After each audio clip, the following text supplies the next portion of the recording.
Daylan, the Healer. 664 hanggang 72. Sa sandaling ito, ang kaguluhan sa mga nakakagulat na salita ay tila sa wakas ay humuupa. Pagkatapos ay nakita ko ito at sinabing dahan-dahan, naaalala ko pa rin ang kasaysayan ng paglaki ng taong iyon, na maaaring ituring na nabigla ng maraming tao. Ayon sa mga alingaw-ngaw, ang unang hari ng Qin Shi Huang ay nagpakita na ng kanyang ulo noong siya ay unang dumating sa larangan ng paglilinang sa sarili, na nagpapakita ng isang kakilakilabot na talento na kahanga-hanga at labis na kahanga-hanga.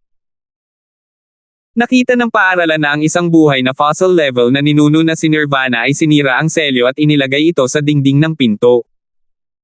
Sa oras na iyon, ang ay dapat magkaroon ng ibang tao, Yinas.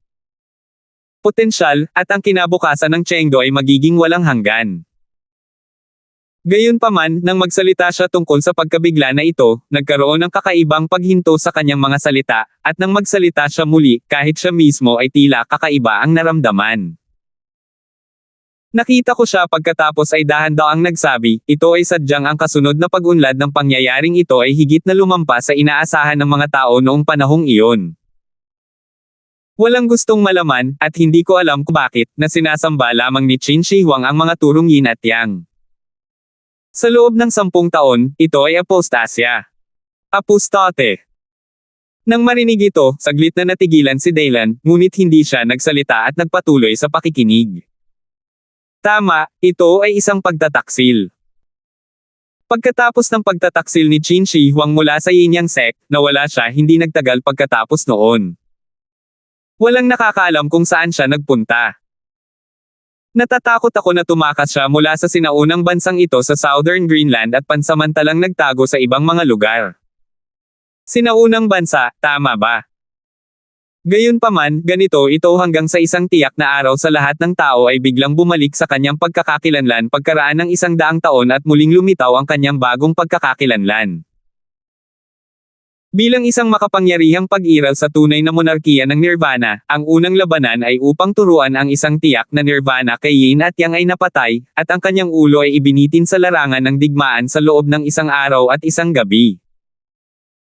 Habang sinasabi hanggang sa wakas, mas mahirap itago ang magulong kahulugan ng mga nakakagulat na salita.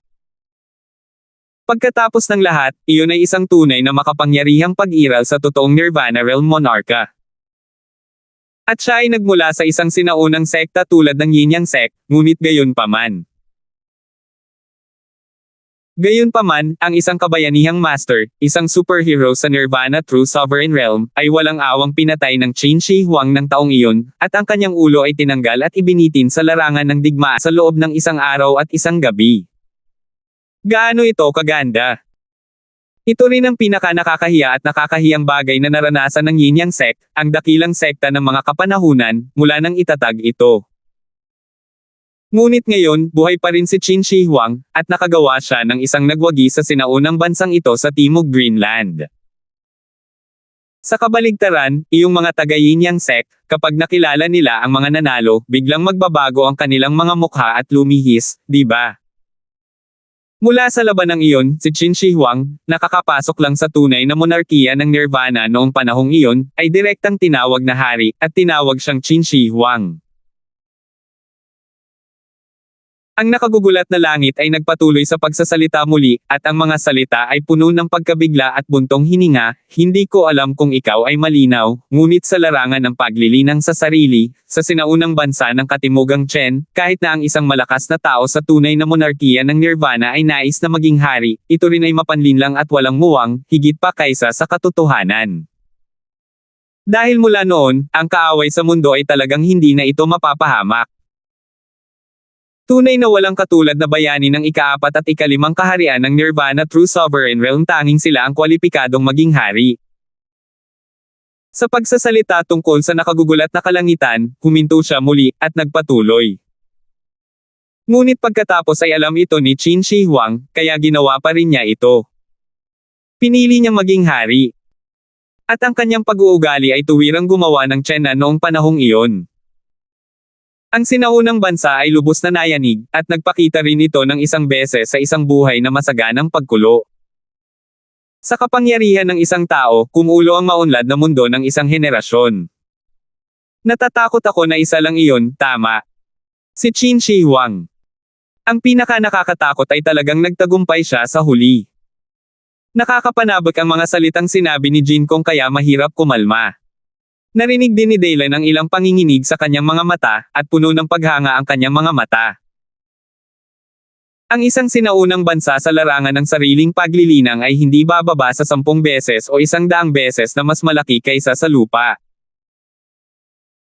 Kabilang sa kanila, mayroong hindi mabilang na mga bayani, higanti, at lahat ng uri ng mga superhero, ngunit ang unang emperador, na si Yingzing ay maaari pa ring ipaglaban ang ganoong kabangges na pangalan doon, kahit na hindi simpleng bagay na hanggan at manginig pa rin si Jin Kong para dito libu-libong taon na ang lumipas. Pero mahirap.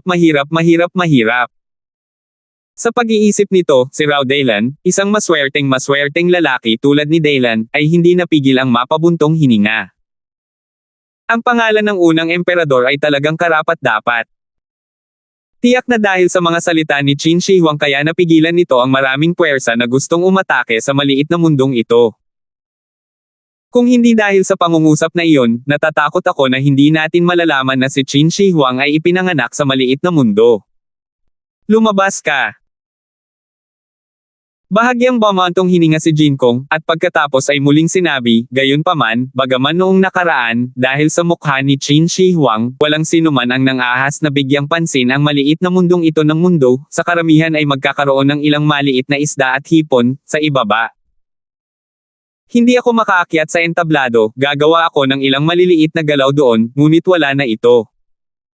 Ngunit ngayon ay kakaiba ang sitwasyon. Iba ang sitwasyon. Anong pinagkaiba? Nang marinig ito, bahagyang natigilan si Dylan at nagtaka. Dahil ang mga nanalo ay nagsimula ng ilipat ang kanilang mga pamilya. Pumunta sa mas malawak at malalim na kaharian ng imperyo sa labas ng sinaunang mundo. Nakakagulat ang sagot na sinabi ni Jin Kong. Migration ng clan. Overlord.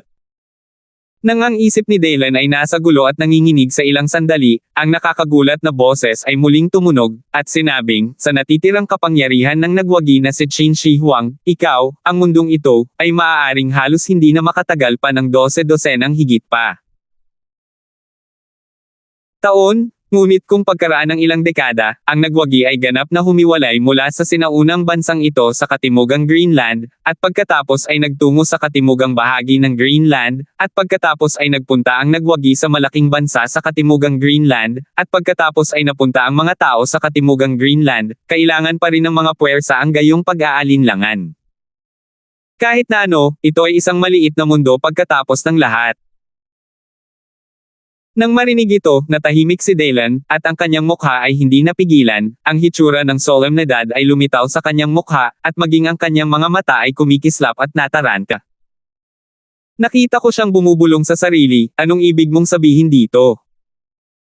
Ang ibig kong sabihin, sa loob ng ilang taon, siguro mga dekada, siguro 100 taon, siguradong magugulo ang lupa mo. Kung tutuusin, gaano man kalubha ang isang maliit na mundo, tiyak na mapapalakas nito ang ordinaryong Nirvana True Monarch Realm. Todo tukso ako. Walang duda tungkol dito. Mahinang sabi ng natulala na hangin, at biglang nagbago ang usapan. Kaya, kung gusto mong iligtas ng maaga ang maliit na mundong ito sa darating na sakuna, upang maiwasan itong mapahamak ng mga lobong iyon tulad ng mga tigre sa itaas, personal kong inirerekomenda na pumunta ka sa lalong madaling panahon. Pumunta ka sa itaas. Sa ganoong uri ng kapaligiran na talagang angkop para sa pagtatanim maaari kang lumaki sa pinakamabilis na bilis. Sa halip na mag-aksaya ng oras tulad ng ngayon. Save the Earth. Ako. Senior, sa tingin mo ba mukha akong bayani? Nang marinig iyon, kumislap ang mga mata ni Dylan at bumulong siya saglit bago siya biglang nagtanong muli. Tinanong niya si Jin Kong, parang bayani ba si Dylan? Noong mga araw na iyon, tulad ng unang emperador na si Yingzeng, na isang mapanlaban sa mundo at kamangha-manghang tao, nagagawa niya ang mga bagay, Dylan, kaya niya ba talaga? Kung gusto mong maging isang bayani, kung gayon ay talagang nagdududa ako kung ang mundo ng paglilinang sa sarili ay angkop para sa iyo. Pagkatapos ng lahat, ito ay isang lugar kung saan maaari kang kumain ng mga tao nang hindi dumura ang iyong mga buto. Kaunti lang ang mga taong gustong maging bayani, ngunit nagulat siya nang sabihin niya ito saglit, at pagkatapos ay biglang tumaas ang kanyang tono, at sinabi niya ng mahina, "Gayunpaman, ang lupang ito ay dapat na iyong bayan, iyong teritoryo, hindi ba? Ang iyong sariling teritoryo, handa ka bang hayaan ang iba?" Siyempre hindi. Pinaikit ni Daylan ang kanyang mga mata, matatag na walang pag-aalinlangan. Pagkatapos noon, nakita niyang nakakuyom ng mahigpit ang mga palad, kumikislap ang mga mata, ngunit kailangan niyang umamin at bumantong hininga sa kanyang puso. Ang pagkabigla na ito ay tulad ng inaasahan ng isang matandang Zorro na nabuhay ng higit sa 100 taon.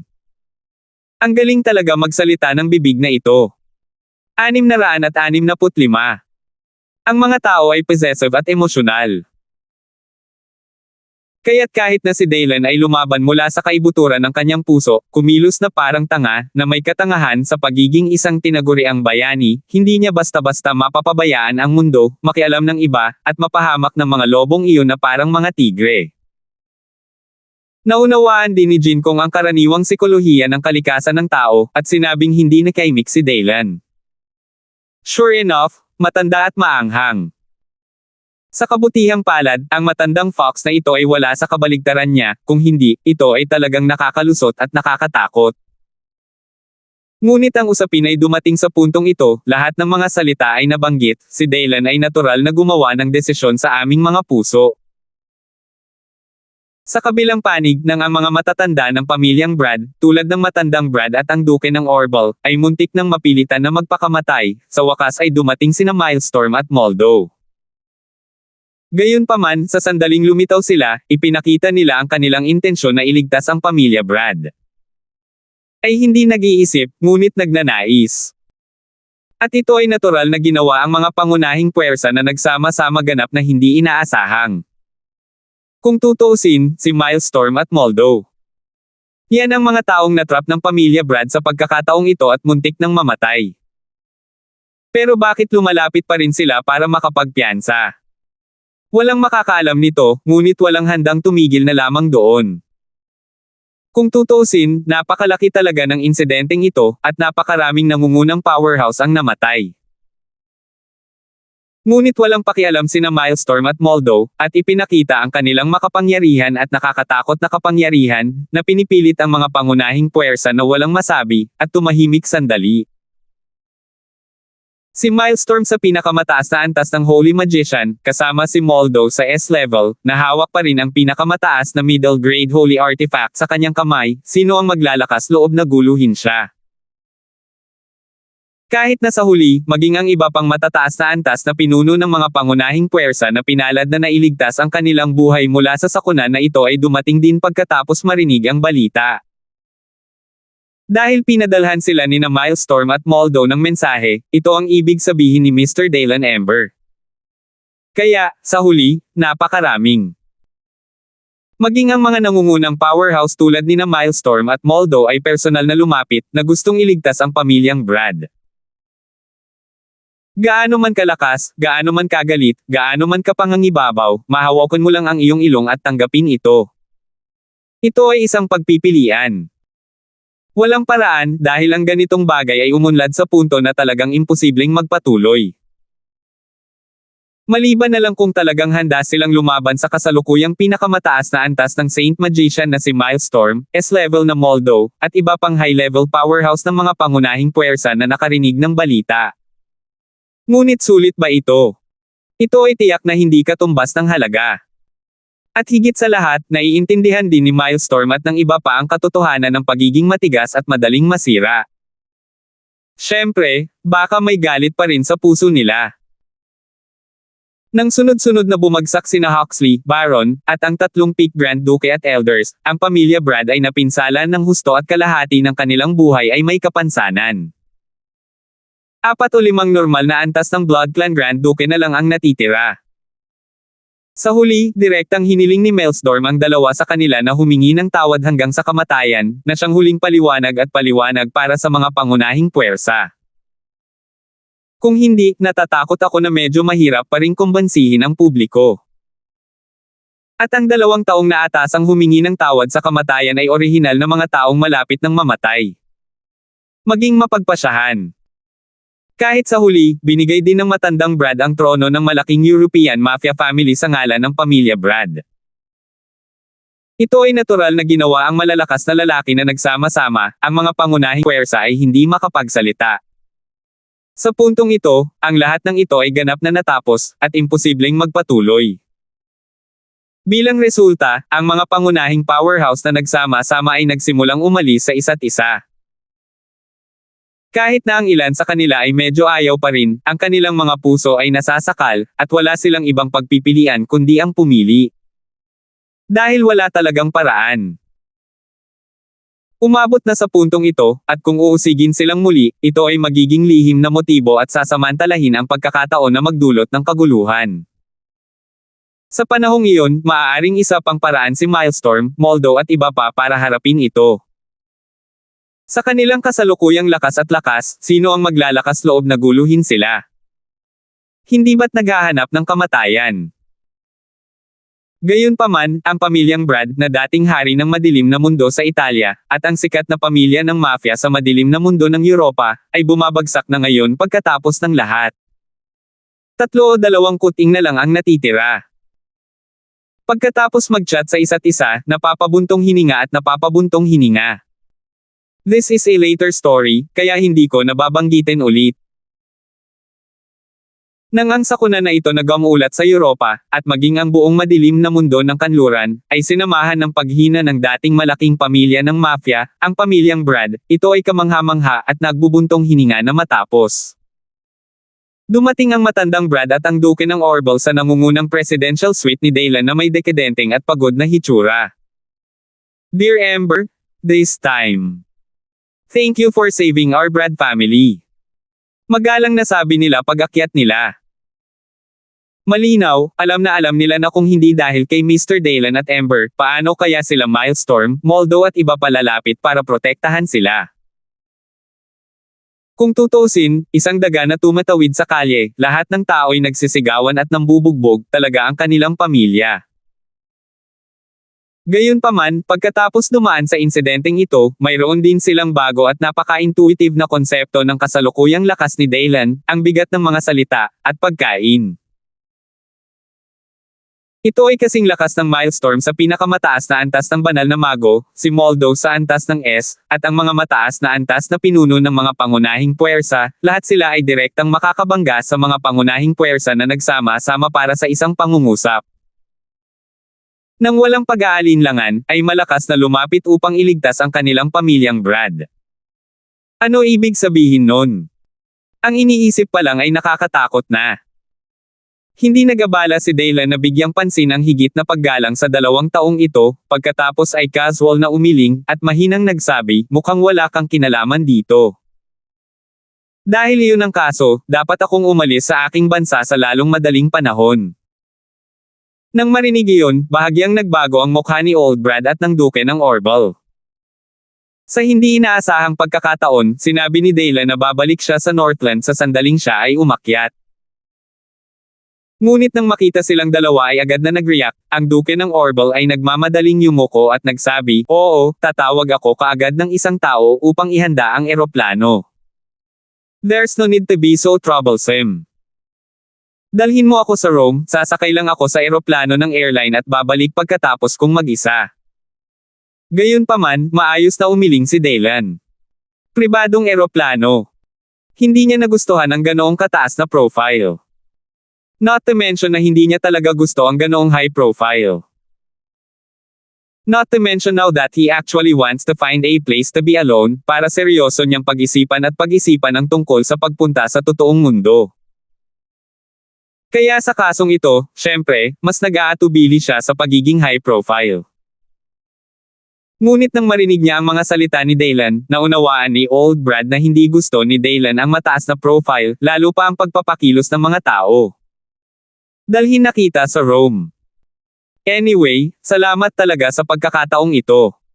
Salamat, hindi ko kailangan, naiintindihan ko. Pero ikaw mismo, kung ganyan ka-leisure ang isipan mo, bakit hindi mo isipin kung paano linisin ang iba pang kalat? In short, you should be busy in the future, right? Ikinaway ni Daylan ang kanyang kamay. Uy, oo, abala ang ilan. Nang banggitin ito ni Daylan, ang matandang Brad at ang Duke ng Orville ay hindi maiwasang magtinginan sa isa't isa at walang magawang bumantong hininga. Bagamat pinabayaan na sila ng mga malalaking puwersang nagsama-sama, bilang kondisyon ng pagpapalaya, bumaba na rin sila sa trono, isa sa tatlong malalaking pamilya ng mafia sa Europa. Labis na nabawasan ang sariling lakas ng kanilang pamilya. Sa mga susunod na araw, abala sila. Dahil iyong malalaking kapangyarihan sa Italy o kalapit na bansa ay tiyak na matutokso sa mga teritoryong kontrolado ng kanilang pamilya ngayon, di ba? Gayunpaman, sa kasalukuyang kapangyarihan ng kanilang pamilya, wala talagang paraan, at hindi sila kwalipikadong protektahan at magkaroon ng napakarami. Kailangan mong ilabas ang bahagi nito. Sa sandaling ito, ang Duke ng Orville ay tila nagtanong tungkol sa isang domestic flight mula sa Roma. Dear Mr. Ember, I just asked someone to check.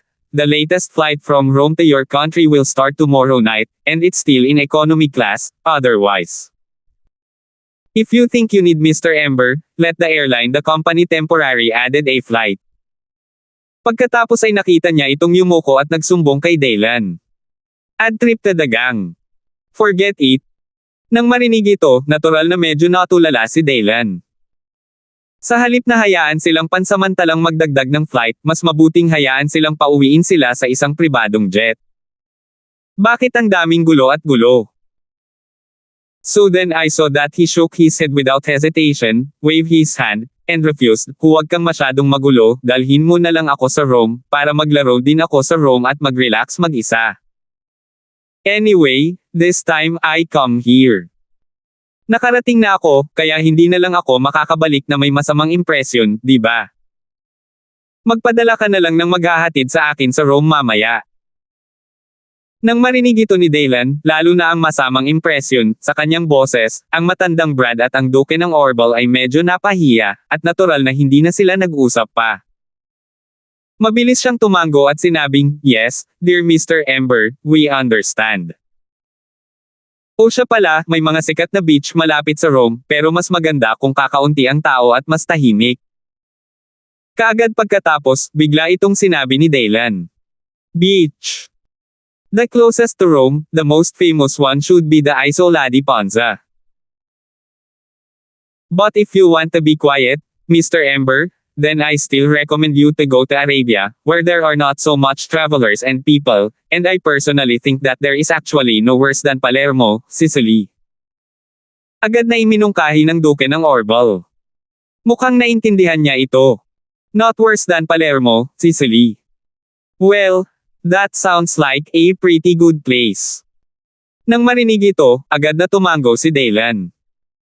Noong una ay gusto niyang pumunta sa Sicily upang makita ito, pagkatapos ng lahat, ito ay ang sikat sa mundo na sapatos na Italyano na lumubog sa dagat Mediteraneo. Dear Mr. Ember, ipapadala ka ba namin ng diretso sa Arabia o Rome? Nang makitang sumang-ayon si Daylan sa kanyang mungkahi, hindi napigilan ng Duke ng Orville na tuwang-tuwa. Then let's go to Arabia. After I've played it, I can book a ticket according to the situation. Sabi ni Daylan. Oo mahal Ember, magpapadala ako ng mag-aayos ngayon. Sagot ng matandang Brad. 6-6. Sa ilalim ng paglubog ng araw, ang Golden Sandy Beach ay sumasalamin sa asul na dagat at asul na kalangitan. Ang mga light spot sa mga ulap at ang mga bangka sa dagat sa di kalayuan ay parang isang picture scroll, na nagpapagaan at nagpapasaya sa mga tao, na para bang ang lahat ay namimigati sa harap ng magandang tanawin na ito. Ang pagkakabuhol ay maaaring ganap na pansamantalang mailabas. Marahil, ito rin ang dahilan kung bakit maraming tao ang gustong maglibot at makita ang kagandahan ng mundo, di ba? Not to mention na isa itong beach na kumakatawan sa kabataan at lamig. Paminsan-minsan, makikita mo ang mga blondes o morena na nakasuot ng kaakit-akit, mainit na 3-point bikini, namimilipit at mapang-akit na mga pose na naglalakad sa dalampasigan, o naglalaro sa tubig sa mababaw na dalampasigan. Ito ay tunay na isang bihirang tanawin. Ito rin ay nagpapatunay na ang lugar na inirerekomenda ng Duke ng Orval ay hindi masama. Tingnan mo kami, Dylan. Sa oras na ito, nakasuot siya ng makukulay na beach shirt at mais na maigsing shorts, nakatapak sa isang pares ng flip-flops, dahan-dahang nakahiga sa beach chair na mag-isa, hinahangaan ang layo ng bansa. Isang magandang tanawin na talagang hindi nakikita. Ang mood ay talagang naging mas mabuti nang hindi namamalayan, hindi na nakakulong tulad ng dati. Para naman sa mga miyembro ng pamilya Brad, natural na sila ay pinaalis niya noon pa man. Biruin mo, syempre ayaw niyang mag-isa na maglakad-lakad gaya ngayon, at laging may mga bodyguard sa likod niya. At ito ay iilan pa rin sa mga matatandang dayuhan. Hey, that's not. Pero parang may bigla siyang naramdaman, tumayo siya mula sa beach chair, at tumingin sa private beach area ng isang internationally famous hotel, na may pagtataka sa mga mata niya. Sa di kalayuan, sa pribadong beach area ng isang sikat na international hotel, isang babaeng kayumanggi ang buhok na nakasuot ng Snow White na damit ay naglalakad na walang sapin sa dalampasigan na may pagkasilaw na tingin. Parang may gumugulo sa isip mo. Ngunit kung may lumapit ng kaunti sa kanya sa sandaling ito, natatakot ako.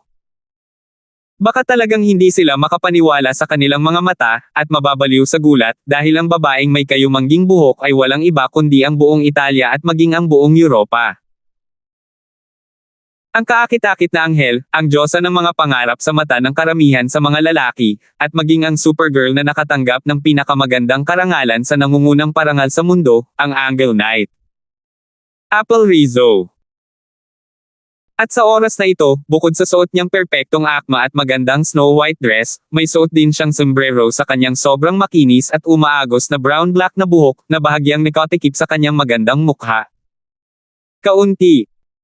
Ngunit gayunpaman, ang kanyang puting nyebe na balat, malukong at matambok na figure, at hindi maipaliwanag, ngunit talagang kaakit-akit na ugali, ay ginawa niyang ganap na takpan ang buong beach.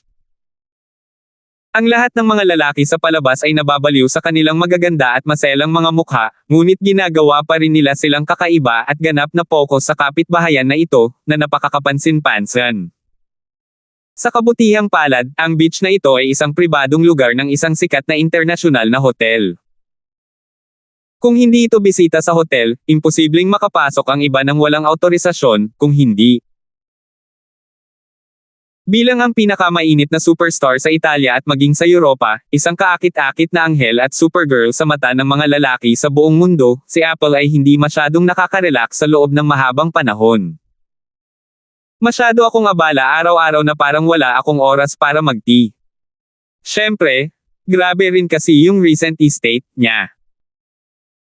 Kahit na sa mga sobrang importanteng okasyon tulad ng Swedish Fashion Week, may mga nakakahiyang problema, at sinasamantala ng mga makukulit, sinumpa ang paparazzi ang pagkakataong mahanap ang lahat ng uri ng bagay. Ang gulo. Bagamat ang huli na insidente ay naayos ng kanyang ahensya, at ngayon ay walang negatibong ulat tungkol sa kanya sa labas, palagi niyang nararamdaman at ng kanyang ahensya na dapat ibigay sa kanyang sarili ang magbakasyon.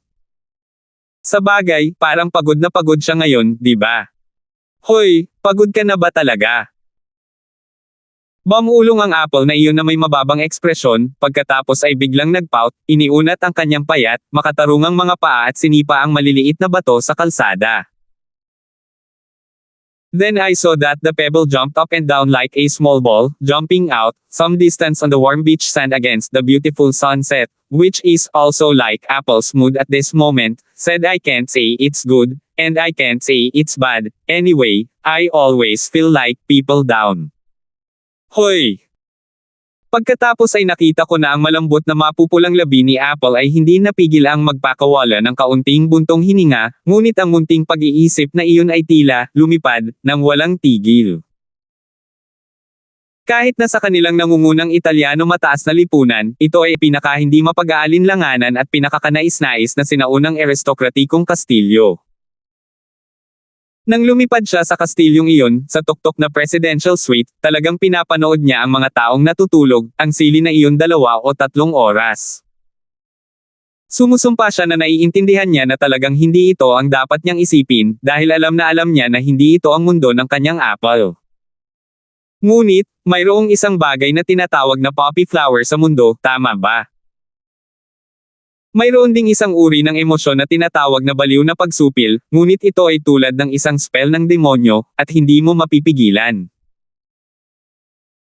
Talagang tila nakalimutan na niya ang lahat ngayon, at permanenteng tinatakan ang oriental na mukha na talagang nagpabilis ng tibok ng kanyang puso sa unang pagkakataon sa pinakamagandang panaginip ng kanyang buhay, ngunit ito ay tila talagang mahirap. Nakalimutan na ba?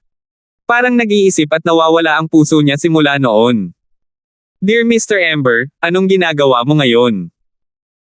Itinaas ni Apple ang kanyang ulo ng bahagya, nakapout ang kanyang bibig na dapat ay cute, ngunit ngayon, ito ay gumagawa ng mga tao na tila hindi maipaliwanag na sentimental. Lalo na sa paglubog ng araw na ito, ang mga emosyong nakabaon ng malalim sa puso ay parang mga buto ng tagsibol, baliw na pilit na pinipiga ang lupa, para lumabas. Nako, magandang binibini, kung hindi ako nagkakamali, ikaw dapat si Apple. Ngunit sa sandaling ito, isang maikli, squat oriental na lalaki na may isang pares ng maliliit na mata ang biglang tumayo sa harap ni Apple, pinigilan siya, at nagtanong na may masayang ngiti. Nakatayo sa tabi niya ang isang Italyano na mukhang matangkad at payat, mapatla ang balat, ngunit ang kanyang mga mata ay hindi rin komportable. At sa likod niya, may 4 o 5 lalaki na mukhang malalaki at 3 makapal, at sa isang sulyap, alam nilang dapat silang maging bodyguard. Hello, I'm Apple. May I ask if you have anything to do? Nagbabakasyon ako sa Icanoban Hotel. Bahagyang kumunot ang noo ni Apple, at may kaunting gulat sa maganda niyang mga mata. Ngunit hindi nagtagal ay kumalma siya. Ito ang Icanoban Hotel, na sikat, at ayon sa mga chismis, ang behind the scenes na may-ari ng hotel na ito ay ang Sicilian family. Sa makatuwid, hindi iniisip ni Apple na ang mga taong ito ay nangangahas na gumawa ng gulo sa hotel ng pamilyang Sicilian. Dapat mong malaman na sa kanilang Italia, kahit isang miyembro ng parlamento ay maaari lamang kumilos na parang aso sa harap ng pamilyang Sicilian. Kung nakasakit ka ng kaunti, maaari kang itapon sa Sicilian Sea para pakainin ang mga petang. 667. Nagbabakasyon pala si Miss Apple sa Icanoban Wine na ito. Nagkataon lang. Ang maliliit na mata, mukhang mabilog at mataba, parang isang pangit na dwarf winter melon, ay nakataas ang isang hindi pagkakasundo mula sa Oriental. Kaagad na may bakas ng kahalayan sa kanyang mga mata, at sinabi niya, ang aking mahal na Uchijiro, ay Hapon, mula sa pamilyang aso ng Hapon. Miss Apple, ako ang iyong pinakatapat na tagahanga, at nararamdaman ko ang iyong walang katulad na kagandahan. Lasing, nagkataon na pinagtagpo tayo ng Diyos dito ng nagkataon. Ito ang ating kapalaran. Hindi ko alam kung ako, si Miss Uchijiro Maso ay may kabahagi sa iyo, si Uchijiro. Ang romantikong at magandang lugar ngayong gabi. Japanese ang pamilyang Maso. At nang marinig niya ang mga katagang Maso family, sa bibig ng kabilang partido, bakas na naman ng panik ang kalmadong mga mata ni Apple. Sa kanyang kasalukuyang taas at mga tagumpay sa fashion at pelikula at telebisyon sa buong mundo, medyo kwalipikado siyang makipag-ugnayan, o narinig na, ang nangungunang mga social circle ng nangungunang klase sa mga bansa sa buong mundo. Ang pinakakaraniwang mga halimbawa at kinatawa ng mga ito ay ang pamilya Brad, pamilya Saint Laurent, pamilyang Sicilian at iba pa sa Italia. At ang Japanese Maso family. Halatang narinig niya ito. Dahil sa bigat ng pamilya sa Japan, maihahalin tulad ito sa Sicilian family in Japan. Ay isa sa 4 na pinaka-nakakatakot at pinakamalaking internasyonal na pamilya ng yaman sa Japan sa lahat ng larangan maliban sa gobyerno. Tungkol naman sa imperyo ng negosyo na kontrolado ng kanyang pamilya, Aso Commercial Co. Limited. Ang kanyang kayamanan ay naipon sa kasing taas ng $670 bilyong US dollars. Na-rate din ito bilang isa sa nangungunang 100 kumpanya sa mundo ng pandaigdigang magazine na Fortune. Ipinapakita nito kung gaano kahanga-hanga at makapangyarihan ang pamilya. At the same time, hindi talaga inaasahan ni Apple na ang Hapon, ang pandak na matabang lalaki na biglang sumulpot sa harap niya sa mga oras na ito ay may kinalaman sa ganoong klase ng makapangyarihang pamilya. Pero halatang-halata din niyang naramdaman ang tingin sa mga mata ng iba ngayon, ganap na gusto niyang gumawa ng mali sa kanya, kaya hindi napigilan ni Apple na sumimangot muli, ngunit tumanggi siya ng walang pag-aalinlangan, aso at respetuhin ngayon si Mr. May pasok din ako sa gabi. Nang marinig iyon, ang bilog na mukha ng baboy ni Uchijiro ay biglang napakapangit, kahit na medyo bughaw. Halatang hindi niya inaasahan na nailabas na niya ang kanyang walang katulad na marangal na pagkatao, at ang brat na ito ay naglakas loob pang tanggihan siya nang hindi nagbibigay ng mukha. Pagkatapos ay nakita niya na siya ay malungkot na tumingin sa matangkad, maputlang Italyano na lalaki sa tabi niya, at hindi nagsasalita ng may malamig na mukha. Well, mukhang si Gary lang ang pwede kong hilingin na lumapit sa harapan. Hi, Miss Apple, bakit mo ginagawa ito? Ang matangkad at payat na lalaking Italyano na may maputlang balat ay nagkibit-balikat, at ang isang pares ng mga mata ng agila na puno rin ng kahalayan ay walang kasiyahang sinuri si Apple, na tila lumalakas at lumalakas ang kanyang interes. Ito ay perpektong gawain ng Diyos. Pagkatapos ay narinig niyang nagpakawala ng tamad na buntong hininga ang Italyano na tumatawag sa kanyang sarili na si Gary, ngunit ang kanyang mga mata ay nakatutok pa rin sa perpektong, malukong at matambok na katawan ni Apple na puno ng walang katapusang pang-akit. Mukha siyang gentleman, pero sobrang proud ang tono niya. Beautiful Miss Apple, please allow me to introduce myself. My name is Gary. I am an earl, from the Sicilian family in Sicily. This Aso Mr. is a distinguished guest of our Sicilian family. If you don't give Mr. Uchijiro face, then you won't give me our Sicilian family. Kanluran, ang pamilyang Sicilian. Miyembro ka ba ng pamilyang Sicilian? Nang marinig iyon, biglang nagbago ang magandang mukha ni Apple, at ang mga magagandang mata na iyon ay puno rin ng hindi makapaniwala at gulat sa isang iglap. Nang maglaon, maging ang kanyang hindi mapapantayang mapang-akit na malambot na boses ay medyo nanginginig sa takot.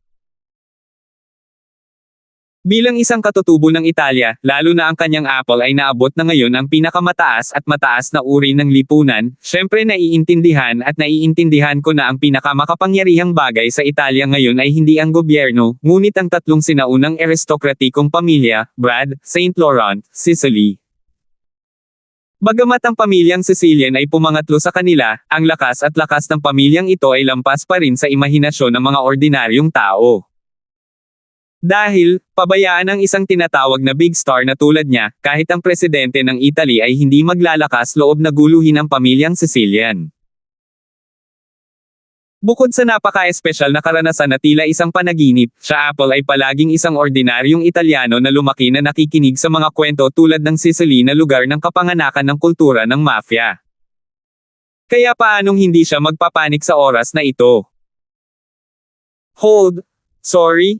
Esteemed Earl Gary? Esteemed Mr. Uchijiro? Hindi naman sa hindi kita binibigyan ng dalawang mukha, kundi may appointment talaga ako ngayong gabi. Pinilit ni Apple na pakalmayan ang sarili, ngunit nanginginig pa rin ang kanyang boses. Naku, magandang Miss Apple, hindi ba medyo hindi matalino sa iyo na sabihin ito ngayon?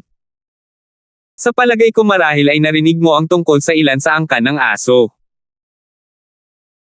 Oh, nga pala, isa pa, si Uchijiro Mr. ay ang kasalukuyang patriarch ng pamilyang Maso, ang nag-iisang anak na lalaki ni Mr. Shai Aso, ngayon ay dapat mong maunawaan kung paano pumili.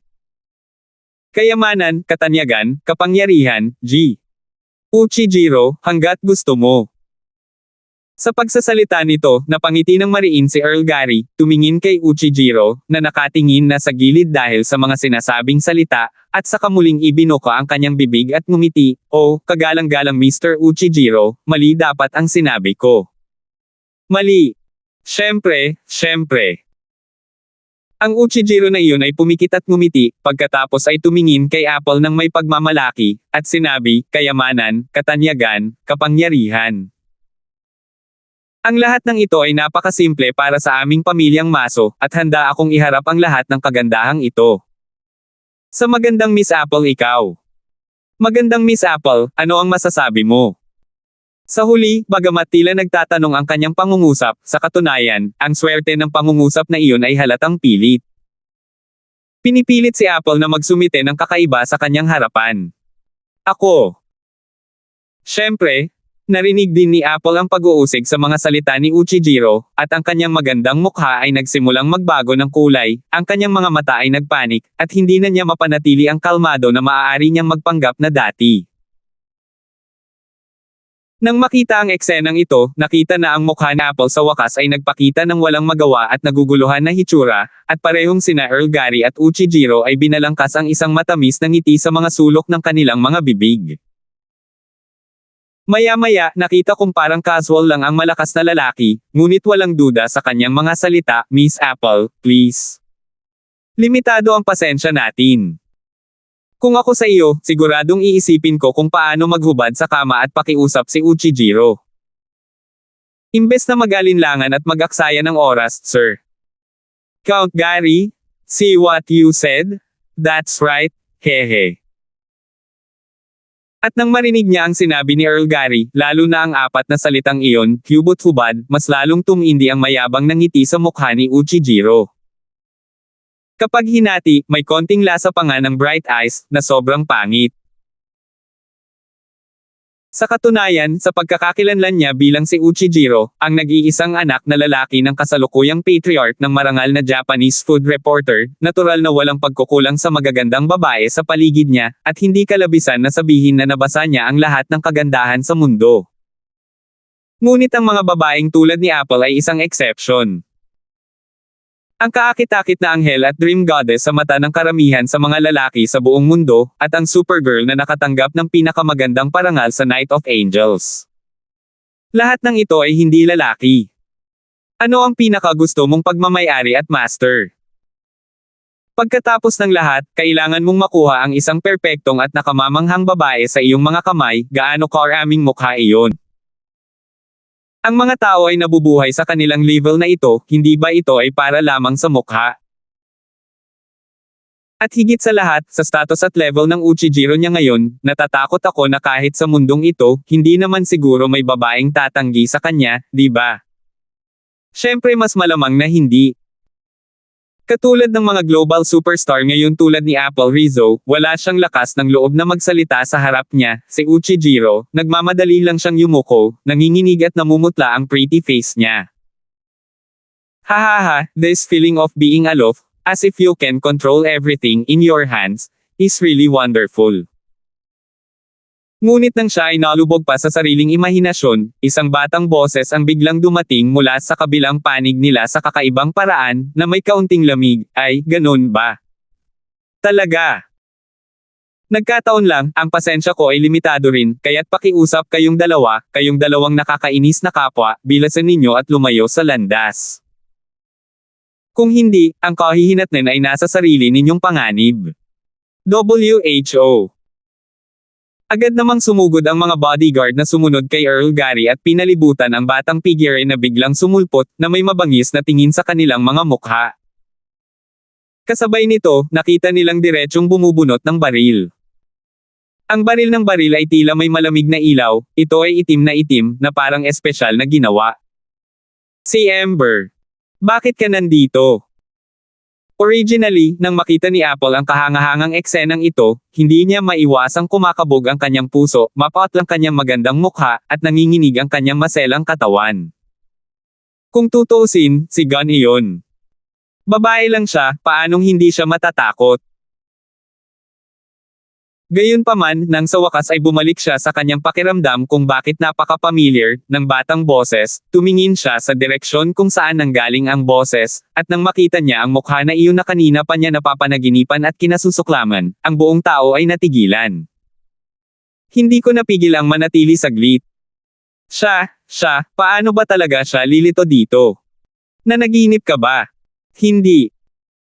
Yung Apple ko, binubuli ngayon, paanong hindi ako magpapakita? Pero, matagal na, Pero ang ganda-ganda mo pa rin, hindi ka man lang nagbago. Tiningnan ni Daylan ang pares ng magagandang mata na nakatulala na, at kahit na hindi maipaliwanag ang pagpatak ng mga luha, ikinawit ang gilid ng kanyang bibig at ngumiti, at pagkatapos ay iniunat ang kanyang kamay upang dahan-daang kuskusin ang kanyang mahabang kayumanggi, itim na buhok, dumulas pababa at muling kinurot. Kinurot niya ang pisngi niya at ngumisi na parang buntong hininga. Halatang hindi niya akalain na dito niya sinasadyang makilala si Apple. At sa kasong ito pa rin. 668. Ikaw, Puff. Nang marinig iyon, sa hindi malamang dahilan, o ang pamilyar at mainit na dampi ng palad mula sa dulo ng kanyang noo, biglang hindi napigilan ni Apple ang pagtawa, at ang mga magagandang mata na iyon ay kumumplito sa gasoklay na buwan, na labis na gumagalaw, at pagkatapos ay niyakap ang braso ni Daylan, na parang hindi nasisiyahan, at tuwang-tuwang sinabi, alam kong hindi ka pa nakakarating para makita ang masang tao, Chen. Napakatagal mo na. Pero nakita kong sa wakas nag-react na siya. Nandoon pa rin ang malungkot at mukhang galit na sina Uchijiro at Earl Gary. Kaagad, hindi niya napigilang makaramdam ng lamig sa kanyang puso, at sa takot na sinabi, Chen, kabilang sila sa pamilyang Sicilian. May mga taga-Japanese Maso family. Ano ang dapat nating gawin ngayon? Tila ang background ng dalawa pa ay talagang nagpabagabag kay Apple ngayon, kahit na ang malambot na puting mga kamay ay bahagyang nanlamig, at may malamig na pawis sa mga palad, na naging dahilan upang si Daylan ay bahagyang pumikit at unti-unti. Isang ginaw ang lumitaw. Anyway, si Apple ay isa ring babae na natulog sa iisang higaan kasama niya, not to mention na ang cute talaga ng babaeng ito at maganda ang ugali, kaya paano siya papayag na ay bully siya ng ganito. At saka muli, ang pamilyang Sicilian. Ang Japanese Maso family. Ano ito? Hindi pa niya narinig ang tungkol dito. Don't worry. Just leave it to me. You can watch the show while you obediently. Kaagad, nakita niya ang pagngisi sa gilid ng bibig namin ni Daylan, at bahagyang ngumiti. Well then. Daylan, mag-ingat ka.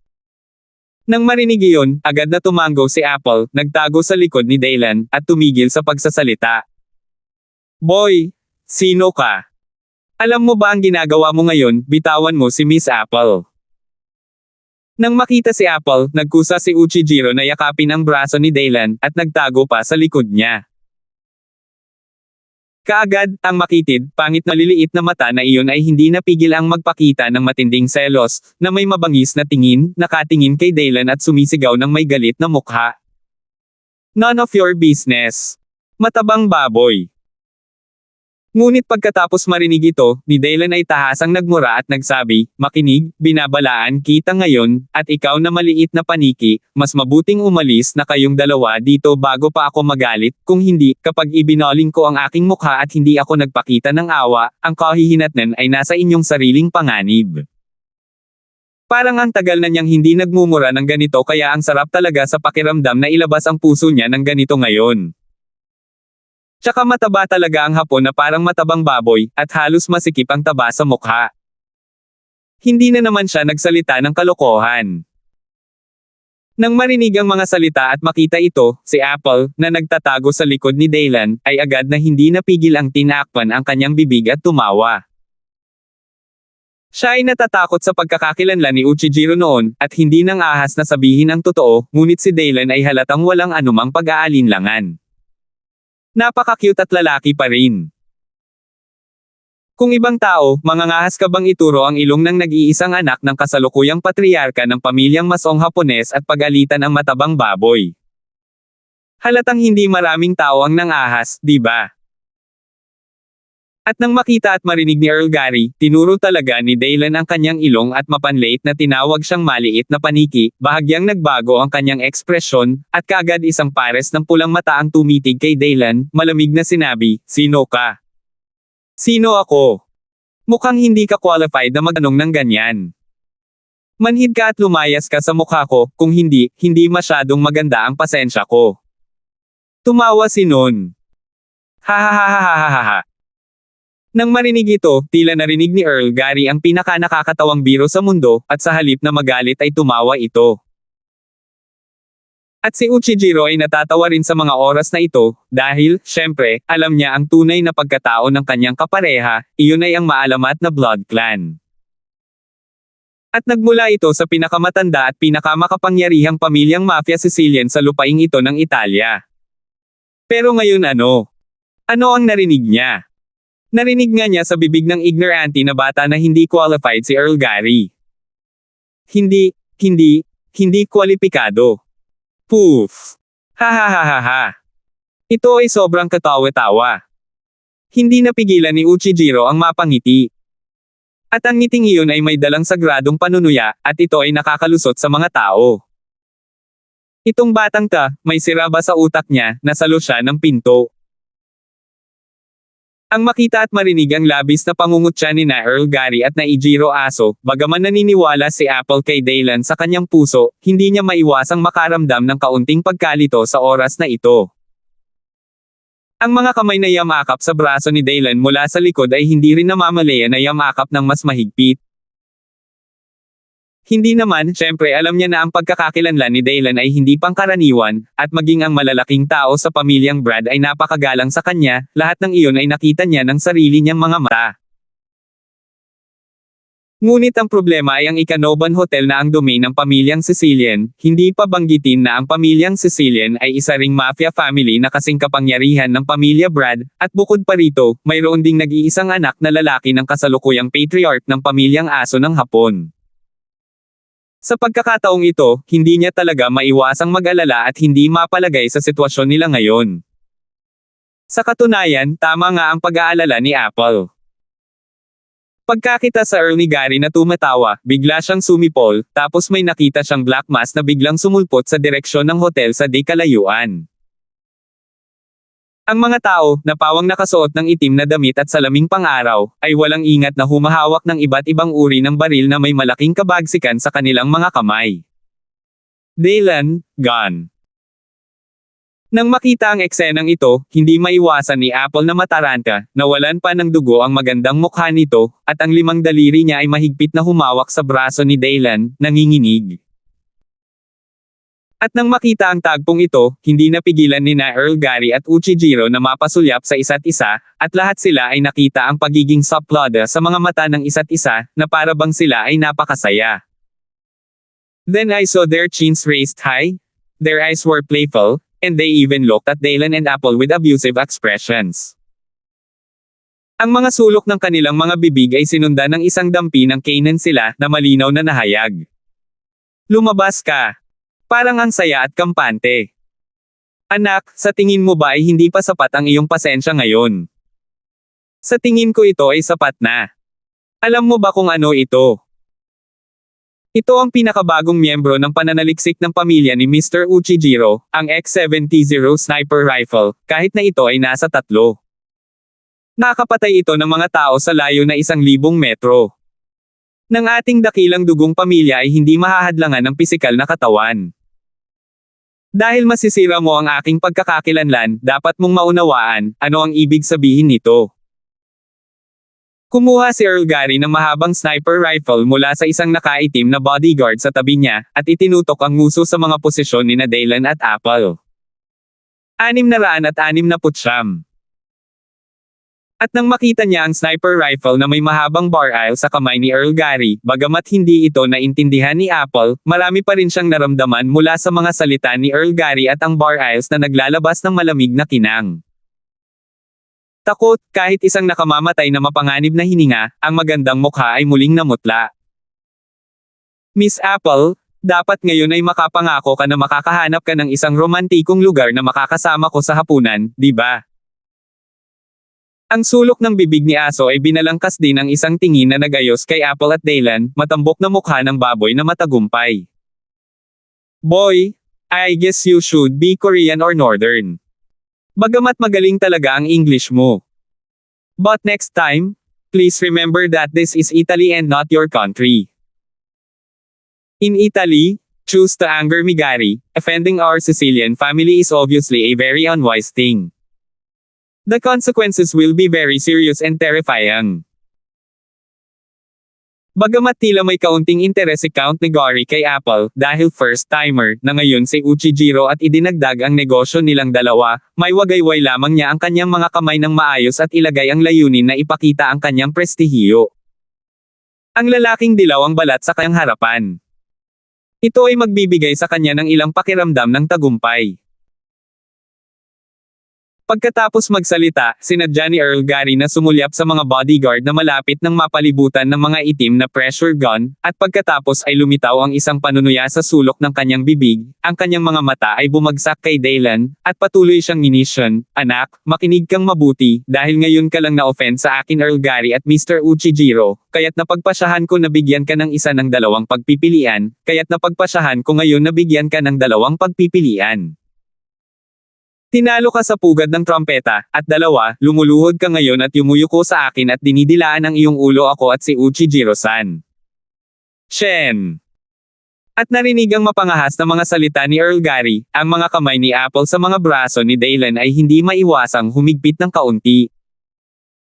Puno ng gulat at pag-aalinlangan ang magagandang mata niya. Dahil medyo nagpapaalala na sa kanya ang mga sinabi ni Earl Gary sa mga sandaling ito, bigla rin nitong napagtanto na tila sobrang saya niya kanina. Oo, bagamat alam na alam niya na si Daylan ay isang taong may pagkakakilanlan at lakas, ngunit ngayon ay nasa teritoryo na nila ang isa't isa. Maaari pa kayang harangan ni Daylan ang mga nakapatay na bala sa pamamagitan ng kanyang mga kamay. Maaari pa kayang harangan ni Daylan ang napakaraming bodyguard ng pamilyang Sicilian na pawang modernong armado ng mga baril. Sa pag-iisip nito, lalong lumalim ang pamumutla sa magandang mukha ni Apple.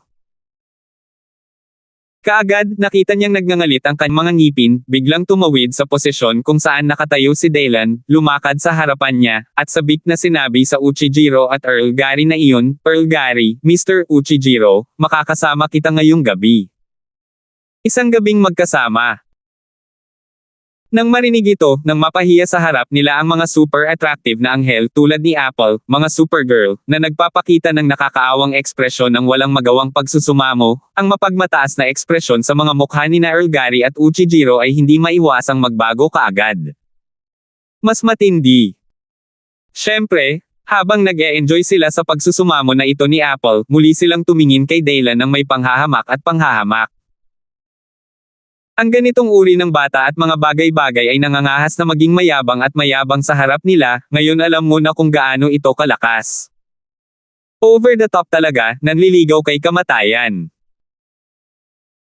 Gayunpaman, bago matapos ang walang magawang pakiusap ni Apple, isang pares ng mga kamay ng mga kabataan ang biglang dumampi sa kanyang harapan, at narinig niya ang isang medyo walang magawang boses, na mahinang tumunog, "Okay. Apple, huwag mong sabihin, pumunta ka sa likuran ko." Malinaw, walang iba kundi sina Daylan ang nagsalita ngayon. Kung ganoon, ayos lang.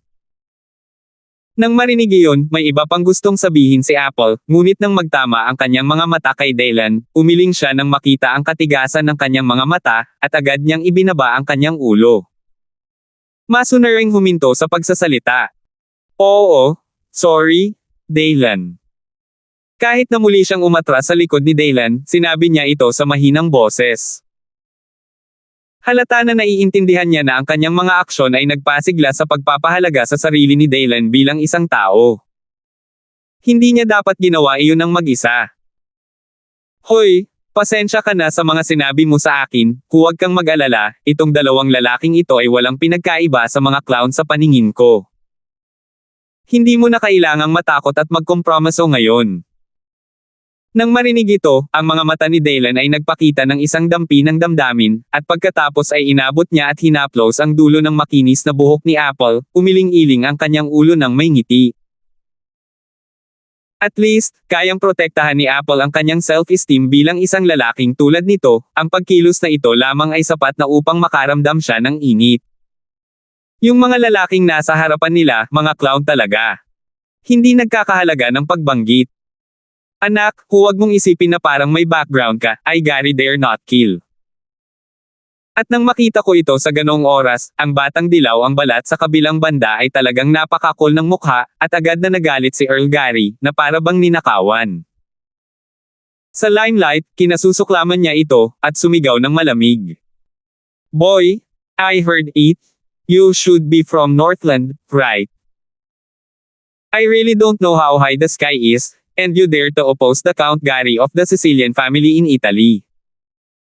Do you really think that you have a lot of lives to die? Sa sobrang lapit ni Dylan at Apple, nagseselos sila hanggang sa ngangati ang kanilang mga ngipin, at medyo na-distort ang matambok na bilog na mukha, at nanunuya siya ng may masamang tingin. Oh, is it? Sicilian family, sorry, bakit hindi ko alam kung kailan dapat magkaroon ng apelyido itong Italy na Sicily?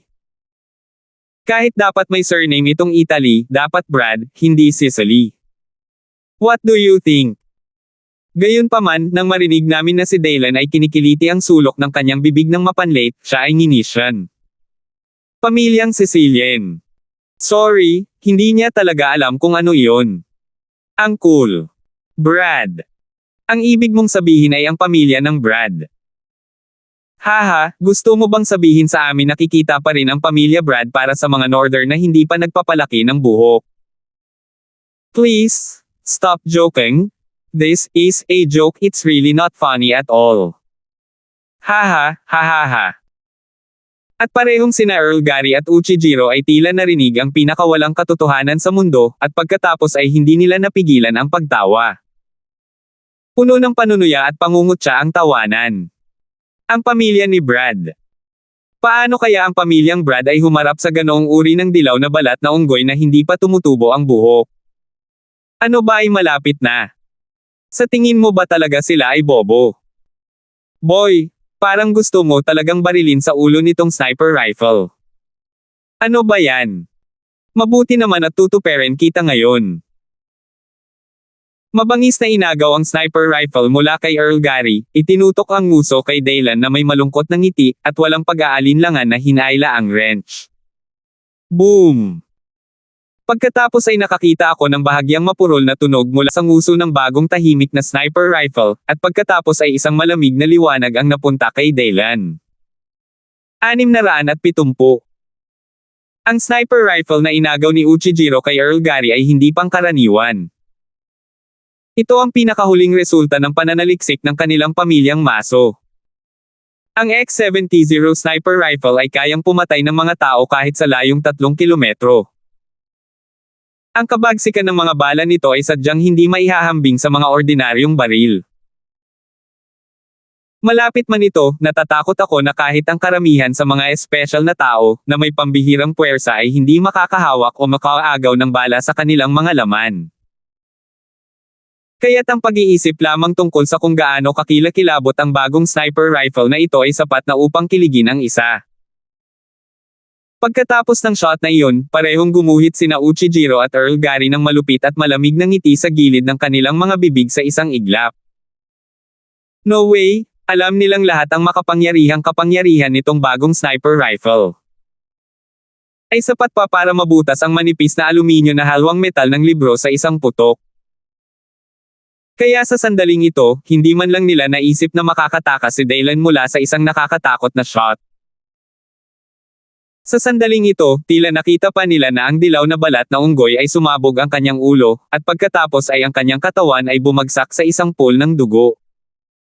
Pero natigilan silang lahat sa sumunod na nangyari. Dahil noong brutal na binaril ang bala ng sniper rifle sa kamay ni Uchijiro sa unggoy na dilaw ang balat, makalipas ang ilang segundo ay nanliit ang mga mata nilang dalawa, kitang-kita ang kulay ng hindi makapaniwala at kilabot. Nakita ko na si Dylan ay talagang may hawak na pilak na bala sa kanyang kamay sa oras na ito. Iyan, bala ng sniper rifle. Kuya Dylan. Nang si Uchijiro at Count Negari, at maging ang mga bodyguard na napapaligiran ng 5 malaking tatlong makapal, itim na damit at salaming pang-araw ay lubos na natakot sa eksenang nasa harapan nila at nanlambot ang kanilang mga binti, biglang bumulala si Apple, at pagkatapos ang buong tao ay direktang tumalon sa mga braso ni Dylan. Maging ang magandang mukha na iyon ay may mga bulaklak ng peras at ulan sa oras na ito, na para bang naiiyak na siya. Wala lang, isa lang siyang ordinaryong babae kung tutuusin, paanong hindi siya matatakot kapag nakikita niyang binabaril siya ng iba. Sige sige, ayos lang, sabi ko wag kang mag-alala. Di ba sabi ko naman sa'yo parang clown lang tong mga sa harap ko, walang pinagkaiba. Parang laruan sa harap ko ang ganitong bagay. Iniunat ni Daylan ang kanyang mga braso at niyakap ang kanyang mukha na puno ng luha, inaaliw si Apple na parang natatakot. Ang lahat ay diretsyong pinisil sa kabilang kamay na may hawak ng bala, at hinimas ito. Kaagad, ang Uchijiro, Earl Gary, at maging ang lahat ng naroroon, ang mga bodyguard ng pamilyang Sicilian na may itim na damit at salaming pang-araw, ay halos natakot na umihi ng kanilang pantalon, at ang nakakasindak na eksena ng panginginig na nagmamadaling lumabas sa gulugod ay isang lubhang nakakatakot na eksena. Dahil nakita ko ang espesyal na uri ng bala ng X-70 sniper rifle, unti-unti itong naipit sa isang maliit na piraso ng silver metal na parang bilog na cake sa mga kamay ni Daylan. Bigla, si Uchijiro ay nanginig ng husto, at ang panginginig at takot ay lumitaw sa kanyang mga mata. At halatang ganito ang Earl of Gary, ang noo, ang likod ng leeg, ang kwelyo sa magkabilang balikat, ang back vest. Ang mga lugar na ito ay agad na basang-basa ng malamig na pawis mula sa balat na parang shower. Ang buong tao ay agad na tila nababad sa tubig. Dapat mong malaman na ang negosyo sa pagitan ng pamilyang Sicilian at pamilyang Maso ay ang X-70 sniper rifle na ito, kaya natural na alam niya ang katakutin nitong bagong sniper rifle, kasunod ng lakas ng bala na iyon. Pero ngayon, dapat mong malaman na ito ay isang nakakatakot na bagong modernong sandata na madaling makasire kahit isang elepante. Pero ngayon ano? At ngayon, sa ganoong kalayuan, kinuha talaga siya ng unggoy na dilaw ang balat na walang laman ang lahat ng bala. Ang mga bala ng sniper rifle ng Karate X-70. Ito, ano ito? Natatakot ako na kahit ang mga powerhouse ng kanilang dakilang Blood Clan Duke level ay hindi maaaring maging ganoon kalakas, tama. Mahirap, maaaring ang dilaw na balat na unggoy na ito ay talagang isang makapangyarihang pag-iral sa silangan na maaaring kalabanan ang kanilang dakilang duke sa dugong angkan. Sa pag-iisip nito, naramdaman talaga ni Earl Gary na medyo nanghina ang kanyang mga binti. Siyempre, ito ay mas hindi kapanipaniwala at nakakagulat. Medyo nakakaloka nga kasi ang eksenang nasa harapan nila sa mga oras na ito. At hindi pa tapos. Dahil may sumunod pang mas nakakatakot. Woo! Woo! Woo! Nakita ko na ang kalangitan sa isang tiyak na direksyon ay biglang narinig ang nakakatakot na dagandong ng umuugong na makina ng helicopter ng militar, at pagkatapos ay unti-unti silang lumiit, at nakita nila ang isang mas natatakot at nakakatakot na pangitain, sa malayo. Mayroong hindi bababa sa 12 ng mga bagong military combat helicopter sa kadiliman, at sila ay nagmamadali patungo sa kanila sa sandaling ito. Hindi lamang iyon, ngunit ang 12 ng mga bagong helicopter ng militar, pati na rin ang mga itim na muzzle ng mga machine gun at ang mga truck na puno ng mga missiles, ay nakatutok sa kanila ng walang awa. Ang mas nakakatakot ay na kahit sa itaas, sa ilalim ng mga ulap, mayroong mga pinakabagong fighter jet, tulad ng mga walang awa na agila na gustong manghuli, na para bang sila ay sumisid anumang oras, at kukunin ng 12 ng mga bodyguard ng pamilyang Sicilian na may mga baril. Nawasak hanggang abo. At kahit na anong military combat helicopter o fighter jet, mayroong isang logo na walang sinumang nang ahas na makilala sa nangungunang lipunang Italyano. Ang senyales na iyon ay ang palatandaan na kabilang sa pamilya Brad. Biglang parang mababaliw sina Uchijiro at Earl Gary. Ito, ang pamilyang Brad. Pero bakit ganon?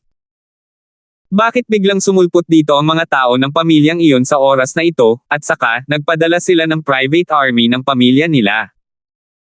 Tama, 3 pamilya lang sa Italy ang may private armies. Brad, St. Laurent, Sicily. Lalo na ang pribadong hukbo ng pamilya Brad ang pinaka-nakakatakot at may pinakamabisang labanan. Ang nakita nila ngayon ay sapat na para patunayan ang lahat. Boo! The Brad family, sila talaga ang Brad family. At nasa army pa sila, hell, are they crazy? Hindi ba sila masyadong busy para alagaan ang sarili nila ngayon? Anong ginagawa nila ngayon? Matapos matigilan, at masindak sa mahabang panahon, si Earl Gary ay tumili na parang nakakita ng multo, at ang kanyang mukha ay nagpakita ng walang katulad na panginginig at takot. Walang paraan, dahil hanggat hindi siya tanga ngayon, tiyak na malalaman niya na ang hukbo ng pamilyang Brad sa ere ay talagang nakatutok sa kanila. At sa pagtingin sa labanan at poster na ito, gusto pa rin naming ganap na lipulin sila. Tamaan ng bala ang pugad ng trompeta. At nang sumigaw si Earl Gary na parang nakakita ng multo, tulala na lang si Uchijiro, mapotla ang mukha, at ang tanging nakakapagpatahimik sa kanya ay nakatayo pa rin siya ngayon, tama ba? Kung tutuusin, galing siya sa isang top-level giant gaya ng pamilyang Maso sa Japan. Kahit na naranasan mo ang mga nakakatakot na eksena sa personal, hindi ito ganap na walang silbi. At ang 12 ng mga bodyguard ng pamilyang Sicilian na nakapaligid kina Daylan at Apple, kahit na lahat sila ay mga elite sa larangan ng digmaan na nakakita ng dugo, ngunit sa oras na ito, sa harap ng ganap na hindi pantay na puwersa, natural na imposible para sa kanila paano ang paglaban. Tanging siya lamang ang tapat na inihagis ang baril sa kanyang kamay at Maso na ring tumingkayad sa lupa. Kung hindi, natatakot ako na talagang nagdududa sila na ang mga butas ng black machine gun sa military combat helicopter ay talagang babarilan. Ang kaluskos, dong sweep ay palaging pugad nila. This. Battle, fighter jet, that's a machine gun. Ember, this. Sa pagkakataong ito, halatang natulala si Apple, kung tutuusin, ang hukbo, kahit world-class siya. Imposibleng makakita ang isang big star ng ganoong nakakakilabot na eksena. Siya, napapaligiran na sila ng hukbo. Gayunpaman, sa kabutihang palad, mayroon pa rin siyang katinoan, tandaan na ang pamilyang Brad ay tila mga kaibigan ni Daylan. Kung ito ang kaso, ang mga tropang ito ba ay dala ni Daylan? Biglang walang nanginginig na luha sa magagandang mata ni Apple, napalitan ng walang kapantay na pananabik. Kahit parang maliit na bituin na nagniningning. Hindi naman, ito ay isang hukbo, at ito ay tila narito upang iligtas sila, ito ay sadyang napakahusay. Hindi ba?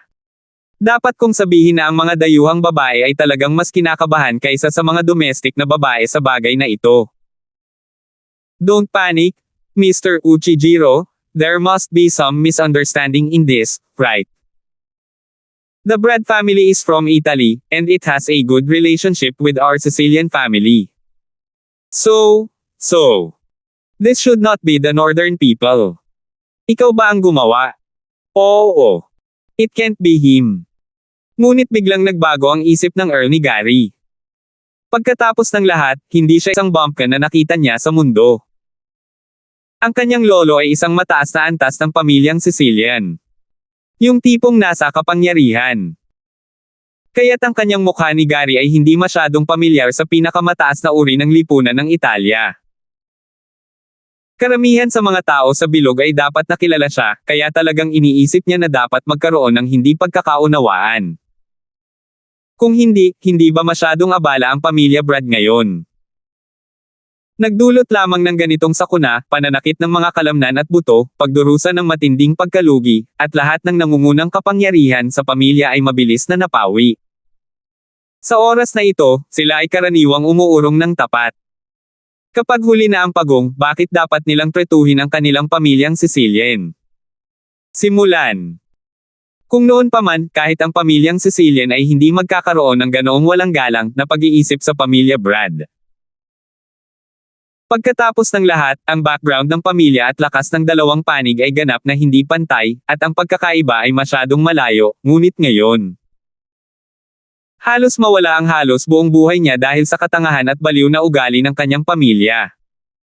Anong brat ng asno, tama? Ang kasalukuyang pamilyang Brad ay hindi kinakailangang mas malakas kaysa sa kanilang pamilyang Sicilian, tama ba? Sa pag-iisip nito, tila may nalaman si Earl Gary, at bumalik ang kanyang ekspresyon sa isang panunuya at pagmamataas. Paano kung ang pamilyang Brad iyon? Siya si Gary ay hindi isang taong walang pagkakakilanlan, ngunit may background na may pagkakakilanlan. So hindi talaga siya naniniwala ngayon, may lakas pa ba ng loob ang kasalukuyang pamilyang Brad na salakayin siya. Hehe, nagpapanggap lang yan ha. Oo, dapat hindi pagkakaunawaan. Nagkataon lang siguro. Uchijiro din, naisip na imposible, matapos marinig ang sinabi ni Earl Gary, nagising at tumango. Pero ang sumunod na eksena ay hindi napigil ang magbago ng mukha ng dalawa. Dahil ang sagot sa kanilang dalawa ay ang malamig na nguso ng baril, o ang malamig at maputlang mukha na pamilyar sa nangungunang lipunang Italyano. Iyan ang kilalang, tagapagsalita, ng pamilya Brad sa nangungunang Italyano na upper-class circle, ang matandang Marquis of Hawk. 671. Pinaikit ni Daylan ang kanyang mga mata, ngunit tila nasa harapan niya ang mukha, at pagkatapos ay biglang napagtanto, hindi ba ito ang pamangkin ng Duke ng Orval? Ay dinala upang makipagkita sa kanya noon. Kaya ilang mga impresyon. Bago iyon, si Uchijiro at Earl Gary ay natigilan sa biglang pagdating ng hukbo ng pamilya Brad, at wala silang puso na bigyang pansin ang nakapaligid na sitwasyon. Sa dalampasigan. Malinaw, kahit na hindi sumunod sa kanya si Old Brad at ang iba pa, sila ay napakatalino at sinsero sa kanilang pag-aayos. Maging ang private army ng pamilya ay lihim na ipinadala para maiwasan ang anumang aksidente. At ngayon, naging kapaki-pakinabang ang kamay na ito. Matandang Lord Marquis Hawk. Nang nakatitig sa kanyang ulo sa pamamagitan ng hindi mabilang malamig na nguso, sa wakas ay naramdaman ni Baron Gary na may mali. Karaniwan itong lumalabas, at kapag nakita niya ang napakapamilyar na mukha ni Old Hawk, ang kanyang mukha ay nagyelo saglit, at pagkatapos ay medyo nanginginig ang kanyang mga binti nang siya ay natakot. Malinaw, hindi niya akalain na ang pinuno ng hukbo ng pamilya Bullard ay talagang magiging tagapagsalita ng pamilya Bullard sa mahabang panahon, ang matandang Marquis ng Hawk. Iyan ay isang Marquis. Bagamat may isang salita lamang ang pagkakaiba sa pagitan ng kanyang Earl Gary, ang kahulugan na kinakatawan nito ay lubhang nakakatakot kahit na hindi mailarawan ng isip. Pagkatapos ng lahat, ang kanilang blood clan ay ganap na sanay na gumamit ng mga antas ng kapangyarihan upang planuhin ang kanilang mga personal na titulo. At ang antas ng Marquis ay ang pinakamalakas sa ilalim ng dakilang duke. Kaya talagang takot na takot siya ngayon. Huwag tumingin sa kanyang lolo Gary ay isang mataas na antas ng Sicilian pamilya, may hawak na mahusay na kapangyarihan, ay din ng isang senior Marquis. Gayunpaman, ang kanyang lolo ay hindi lamang ang kanyang inapo, ngunit hindi bababa sa 7 o 8. Sa makatuwid, kahit na ang kanyang pagkakakilanlan ay nasa mata ng mga ordinaryong tao, kahit na sa mata ng mga ordinaryong miyembro ng 3 malalaking pamilya, maaaring siya ay napakamaharlika at kahanga-hanga. Ngunit sa harap ng makapangyarihan at marangal na pag-iral ng isang Marquis tulad ni Old Hawk, wala pa rin siya. Wala man lang siyang qualifications para magpakitang gilas at maging maharlika. Kahit na ang kabilang partido ay talagang gustong patayin siya sa isang putok, natatakot ako na ang kanyang lolo ay hindi pumunta sa matandang Hawk para sa kanya, ngunit upang guluhin ang pamilya Brad. Sa pag-iisip nito, bumuhos muli ang malamig na pawis sa noo ni Baron Gary sa isang iglap, at hindi niya ito napigilan. Kasi, bakit ganito? Hindi kaya ang batang iyon, ang dilaw na balat na unggoy na iyon ay talagang may kakilakilabot na background? Bakit siya? Mr. Ember, I'm sorry, ang kapabayaan namin ang naging dahilan ng hindi magandang pangyayari. Please don't take it to heart. Ngunit ang sumunod na ginawa ng matandang Marquis Hawk ay nagpanginag kina Earl Gary at Uchijiro.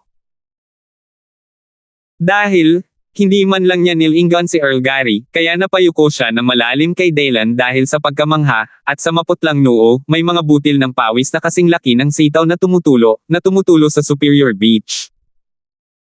Bilang pamangkin ng Duke ng Orval, dinala pa siyang maswerte na nakilala si Daylan noon. Siyempre, naunawaan ng matandang Hawk na ang kanyang tiyuhin, ang patriarka, at maging ang buong pamilya ay labis na mahilig kina Daylan at Chen. Gaano karaming pansin, kahit gaano katapat at ketekot. Walang paraan, kung tutusin, isang pangungusap lang ay sapat na para maging handa ang kasalukuyang Lord Myersdom, Lord Moldo, at ang mga high-level powerhouse ng lahat ng malalaking puwersa na humarap para protektahan ang kanilang pamilya. Ang ganitong uri ng bigat ng wika, ganoong antas ng pagkakakilanlan, napakalaking tao, ay talagang hindi maipakita ang kanyang kapangyarihan sa ilang salita lamang, grabe. Ngunit gayunpaman, ngayon ay malinaw na alam na ng kanyang matandang hawk ang lakas at pagkakakilanlan ni na Mr. Daylan kaya't gaano siya kalakas ng loob na magpabeya o hindi igalang. Kaya naman sa mga oras na ito ay nagpadala siya ng hukbo, kaya napakabilis at mabilis na para bang nakikipagdigma kaagad. Pagkatapos ng lahat, walang paraan, anong uri ng pagkakakilanlan si Mr. Daylan Ember, napakagandang tao. Ngunit sa sandaling ito, anong lakas ng loob ni Earl Gary ng pamilyang Sicilian na pakilyusan ang gayong grupo ng mga aso para palibutan ng mga baril sina Mr. Daylan at Chen.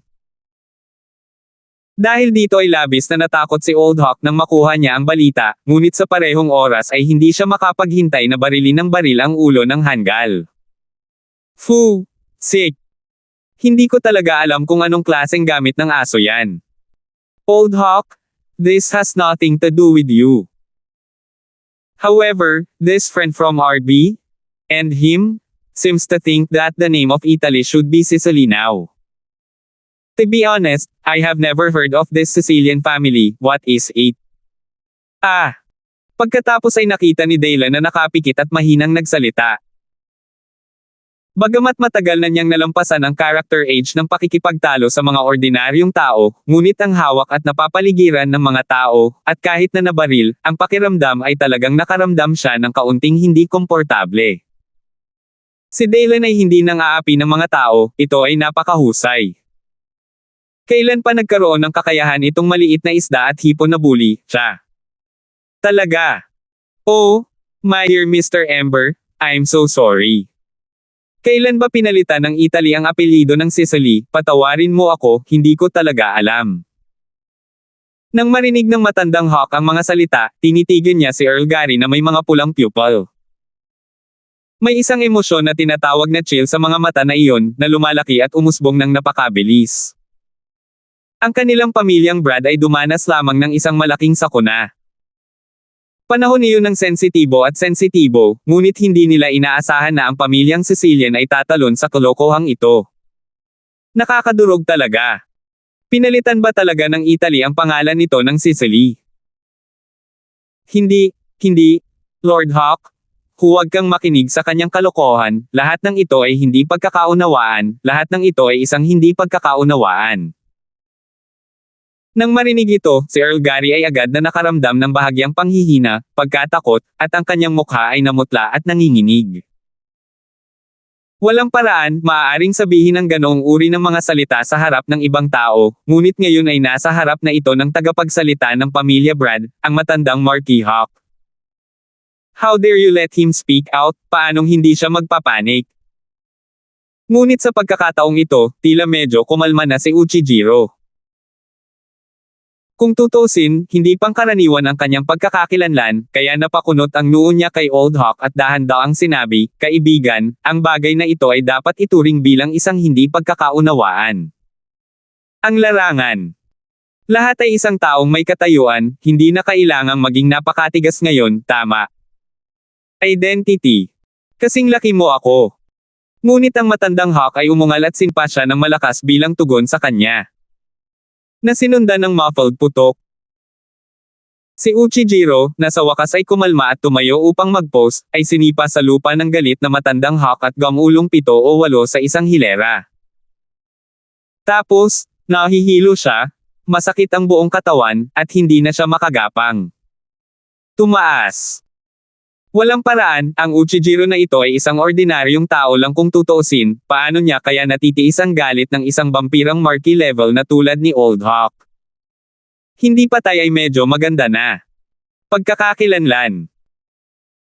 Ikaw at ang kanyang maay ng ahas na saktan si Mr. Daylan Ember, at pinag-uusapan pa rin ang tungkol sa pagkakakilanlan sa harap ng kanyang matandang Hawk, may utak ka ba? 672. Ikaw. At halatang hindi inaasahan ni Uchijiro na sip-ain lang siya ng kabilang partido, wala man lang kalabuan, sa lupa habang nakatikip ang buong katawan na sumasakit ang buong katawan, humahagulgol siya at namilipit sa sakit, habang iyon sa mukha ng matabang baboy, pati na rin sa kanyang mga mata, biglang lumitaw ang isang hindi makapaniwala at nakakagulat na liwanag. Malinaw, talagang hindi niya inaasahan na ang matandang Hawk ay talagang dumating upang bigyan siya ng isang sipa, at kahit na tila hinamak ang pagsisikap na makipag-usap sa kanya, o iligtas ito. Hoy! Ginoong Marky ng Old Hawk, itong si G. Uchijiro ay Hapones at isang kilalang panauhin ng pamilyang aso ng Hapon. Ang kanyang ama ang kasalukuyang patriarka ng pamilyang Maso, si Sakuragi Maso. At ang Earl ng Nagari ay halatang ganap na matamlay sa oras na ito. Kahit na nakita niya ang ganoong eksena, hindi niya maiwasang huminga ng malalim, at pagkatapos ay nakita niya na ang matandang Marquis of Hawk ay talagang tinalo si Uchijiro, at hindi niya maiwasang makaramdam ng mautal na paalala. Ang Uchijiro na ito ay ang nag-iisang anak na lalaki ni Sakuragi, ang kasalukuyang patriarch ng pamilyang aso ng Hapon. Baliw na ba ang matandang Hawk na ito ngayon? Kawawa naman ang pamilya nilang Brad ngayon, at nakipag-away pa sila sa sarili nilang pamilya. Hindi alam ng kawawang si Earl Gary, ilang araw lang ang nakalipas, maging ang Holy Magician ng Maelstrom, na kasing lakas ng kasalukuyang peak level ng Holy Magician, at ang pangalawang pinuno ng Scorched Earth Gate, ay nasa S level na. Lord Moldo, at kahit na 5 o 6 na high-level powerhouses mula sa malalaking puwersa, lahat ay humarap upang protektahan ang kanilang pamilyang Brad sa ilalim ng mga salita ni Mr. Dalen Ember. So what the hell is the Maso family? Ang Uchijiro na iyon ay malinaw na hindi rin alam ito, kaya pagkatapos makita na ang Count Nagari sa wakas, ay naglabas ng kanyang kilalang pagkakakilanlan at background, hindi niya alam na may isang lakas na ipinanganak mula doon, at siya ay talagang nagmula sa lupa. Biglang yumuko at gumapang pataas. Pagkatapos ay nakita niyang tinatakpan niya ang bahaging sinipa ng kanyang kamay, tinitigan si Old Hawk na may galit, at sinabi ng may kaunting momentum at katigasan, Old Hawk Marky, ang aking ama ay si Aso Shajing, nang ahas kang maging ganoon ngayon. Ako, mas mabuting hintayin mo ako. Gayunpaman, hindi pa tuluyang natapos ang mga pananakot na hindi niya napigil ang ilabas dahil sa galit, at may namuo na namang tunog sa tenga ng lahat. Pupuntahan kita. Boom! Nakita ko na talagang sinipa ng matandang Marky Hawk si Uchijiro, at sa pagkakataong ito ay muli siyang kumain ng aso. Kahit sa pagkakataong ito, natulala pa niya si Uchijiro. Kaya bigla, ang tanga ni Baron Gary. Maging si Apple, na excited na magtago sa likod ni Dalen na may maliit na bituin sa kanyang mga mata, ay medyo natigilan. Walang paraan, kung tutusin, siya ay isang makapangyarihang tao na nakakakilala sa pamilyang Maso ng Hapon, ngunit ngayon. Hindi ba't ang matandang ito ni Marky Hawk ay natatakot na masaktan ng sobra ang pamilyang Maso? Pagkatapos ng lahat, itong Uchijiro, sa bibig ni Earl Gary, ay ang kasalukuyang patriarch ng pamilyang Maso, ang nag-iisang anak na lalaki ni Sakuragi. Kami lang ni Dalen ang hindi nakakaramdam ng kahit katiting na sorpresa sa aksyon ng matandang Hawk na iyon. Kaagad, nakita niya ang kanyang pares ng naningkit na mga mata na muling nakatingin kay Earl Gary, na may malamig na tingin sa kanyang mga mata. Mr. Earl Gary, right? Ngayong nahimatay na ang mga kasama mo, dapat din ba nating ayusin ang usapan natin noon? Malamig niyang sabi. No, it's not.